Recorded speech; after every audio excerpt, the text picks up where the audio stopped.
Hi everybody. So I am doing from section 4.4, numbers 9 and numbers 5. And the first question we need to answer is, where does a max or a minimum occur? When you're dealing with parabolas, they actually occur at the vertex. So they're the high point or the low point, depending on if your graph opens up or opens down. So number 9, the problem actually reads,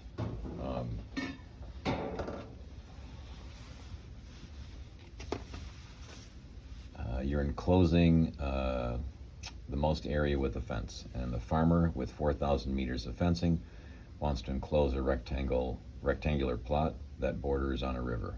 Okay, so here's the river, and the farmer has 4,000 feet, linear feet, in which to be able to make the fence. But he's just, or she's just trying to, or they just trying to do 3 sides. So if we call this x and this x, then the amount of fencing that's left is 4,000 minus 2x. The reason these are the same dimensions is you've got a rectangular shape, and the 4,000 minus 2x is the leftover fencing. Now, if you can recall that area for a rectangle is length times width, and the length or the width depending on how you identify it. So you could write it as 4,000 minus 2x times x, length times width, or you could say x times 4,000 minus 2x, depending on how you view which as the length and which is the width.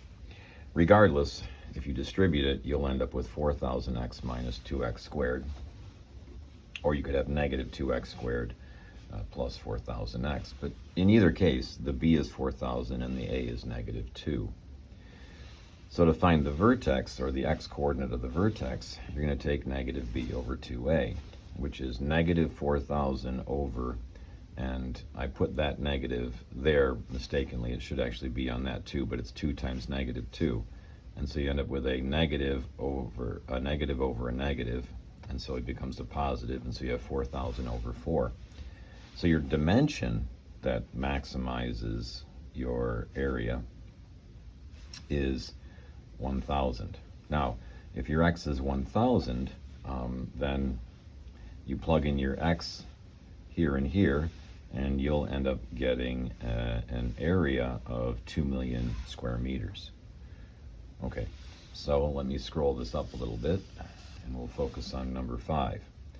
And the thing you need to know is that in order to talk about revenue, it's the number of items sold, which is really the demand, times the price. And so to get our revenue, we take our demand function, which they give you. It's negative 5p plus 100, and you're going to multiply it by p, the price. And so you distribute, and you get negative 5p squared plus 100p. And remember that negative on the lead makes our parabola open down. Now basically we're going to mimic the process above, but let's go through all of this and talk about it. So our a is negative 5 and our b is 100.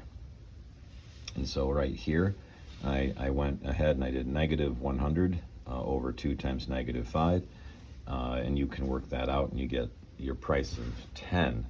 And that's the price at which you're going to maximize your revenue. Now, what will your revenue be? You're going to plug that 10 into your revenue function, which is right here. And so you end up with negative 5 times 10 squared plus 100 times 10, and that's negative 500 plus 1,000, and you end up getting 500, and that's your max revenue. Now they talk about domain in this problem, and so your domain, because we're dealing with the positive world, we don't have negative prices, we don't have negative demand. What we do is we find our x-intercepts. We find where the graph crosses here and graph crosses here. And so what we'll do is we'll use our quadratic. And since this is set equal to p rather than x, we'll say our price is equal to negative 100 plus or minus the square root of, and you have 100 squared, which is your b squared, minus 4 times a times c. Now the c is 0.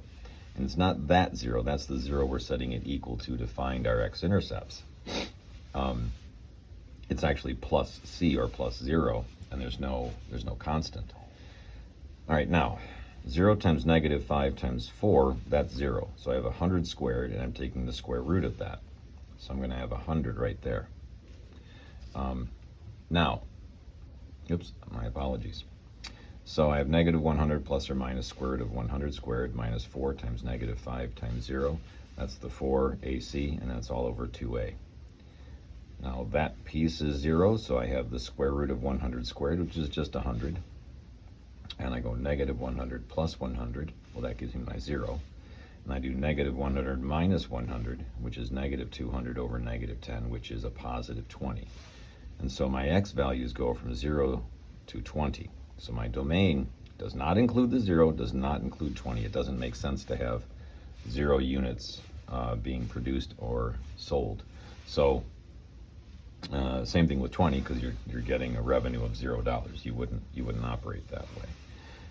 So it's got to be a little bit more than 0 and a little less than 20 in order for it to work. Okay, hopefully that helps, and we'll talk to you later.